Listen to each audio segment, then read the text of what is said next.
he's the guy who reports from the floor of the stock exchange for CNBC.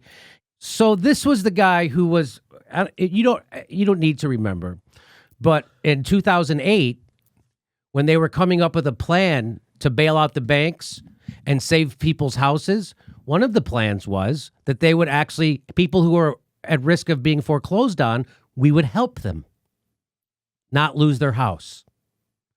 And this guy's big idea was, why are we bailing out deadbeats? As we're giving trillions of dollars to Wall Street, well, he said we shouldn't help people save their homes because they're deadbeats. That's who this guy is. That's the kind of guy who gets a job at CNBC. That's the kind of guy. That's the kind of weird, perverted, your brain on capitalism thinking.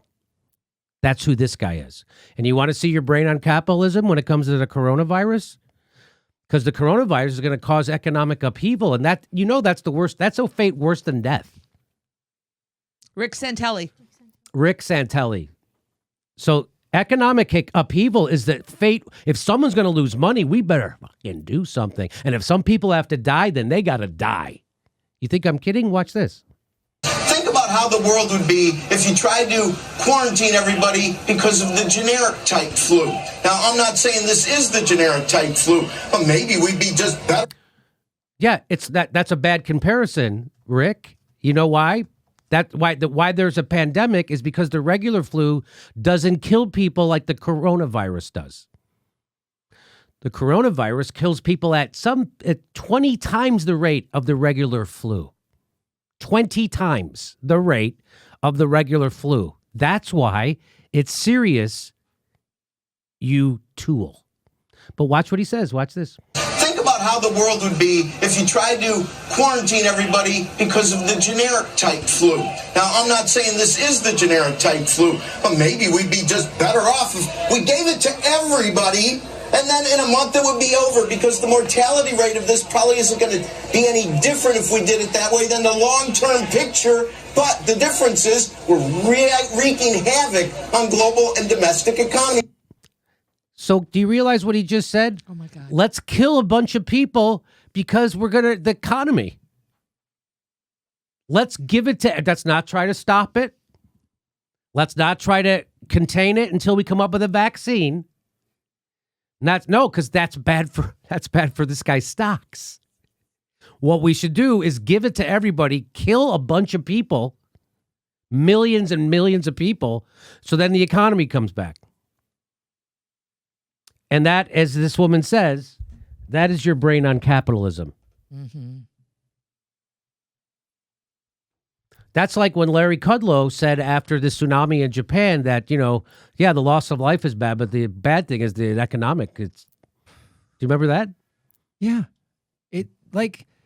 Somebody suggested, why don't we have just drive-through testing? Why can't we have this? Like, this is again, the Democratic Party who's like, Trump's so bad. Oh, he's handling coronavirus poorly, which he is. But you gave us this guy. This is what happened when you cheated and you picked Tim Kaine and all this other crap. Now we've got this lunatic, and Mike Pence, is he going to just shock the gay out of the coronavirus? Is that what Mike Pence is going to do? Mm-hmm. He's the czar on this deal? Like, come on, man. I mean, this virus is pretty serious, and I don't want to be too tinfoil hatty, but then I also see, like, everyone was out in the streets protesting in Hong Kong and all these cities. Now, you think they invented this virus to get rid of the protesters? Is that what you're saying? That's your big theory, Graham? I don't think they invented it to get rid of these protesters. I think, though, it's serious. I think we should talk about it. But I think they're absolutely using it in certain instances to, like, get people off the street. Well, it is scary. Who knows the origin of this coronavirus? But it is scary that they're going to just that guy's got it. We got to take him. And they throw you in a van and you're gone. I know. And we talked about this too. And that's it. If it looks like. And then he died. Sorry. He died. He got the coronavirus. He died. We had to quarantine him and he died. All these people, we talked about this at Ron's wedding. Chelsea Manning's going to get the coronavirus, I bet. Oh, I bet you. They're going to no more press in Julian Assange's next trial. We can't have any press in the coronavirus. We got to seal that off.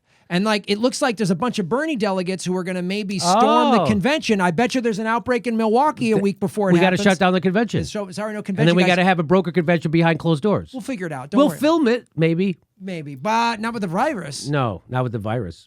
So here's Larry Kudlow after the tsunami. Ready? A coast of Mexico and California, saying it does not anticipate any impact. And Norwegian Cruise Lines, with a ship off the coast of Hawaii and another close to California, says that both of those ships are safe and expected to return to their schedule as expected. Melissa, back over to you. All right, Julia Borston, thanks so much. Let's take a look at the markets right now as we get close to the top of the hour here. You can see the Dow is trading in positive territory. It's up, a little more than 0.1%, but still in positive territory, 0.3% for the Nasdaq. And look at the S&P bouncing back. It's up about 0.4%. All in all, the market taking this in stride. I mean, the human toll here looks to be much worse than the economic toll, and we can be grateful for that.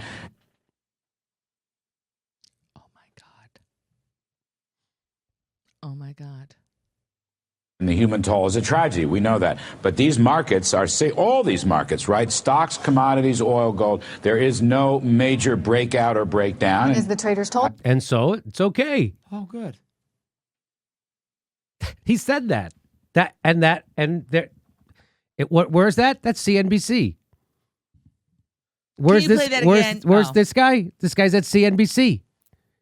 Give everybody the coronavirus. Let's let millions and millions of people die because of it. But our markets will stay. This will be back within a month. That's what he's saying. And now here's what Larry Kudlow says. Hang on, let me fast forward it. About 0.4%. All in all, the market taking this in stride. I mean, the human toll here looks to be much worse than the economic toll, and we can be grateful for that. And the human toll is a tragedy. We know that. But these markets are, all these markets, right? Stocks. But the human toll's that's bad. But the fucking, come on. The stock market, that affects me. If you want to know what the 1% thinks of you, That's it. there it is. There you go. It's almost like when Trump, his reaction to the World Trade Center. Yeah. How he heard about 40 Wall Street now being the tallest building. Yes. It's like almost the same thing. So there you go. That's your brain on capitalism. Wow. That's like if you wrote that as a sketch, people would go, it's a little over the top. You're going to have to, blow a horn when you say that. It's not funny enough because it's too. No, there it is for real. He really said it. You should bring your chair up. Right? Why you have the low chair? You got to bring the ladies know how it works. Larry, come on. You're pulling a Bloomberg. Everybody, the next live Jimmy Dore show is May 1st in Minneapolis, and then we're going to Chicago. Go to jimmydorcomedy.com for a link for all the tickets to all our live shows, and become a premium member at jimmydorcomedy.com/join. We give you hours of bonus material every week. Thanks for your support.